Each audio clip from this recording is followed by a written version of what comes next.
Now we will demonstrate the replacement toner cartridge model Brother tn750, which is compatible with printer model Brother HL-5470DW.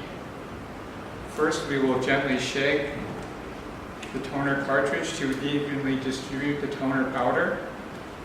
Then we will remove the protective orange plastic cover.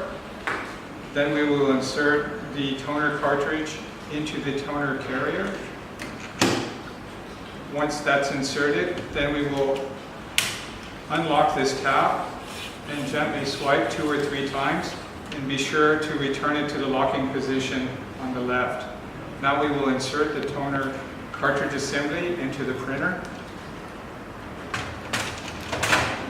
and close the cover and do a test print.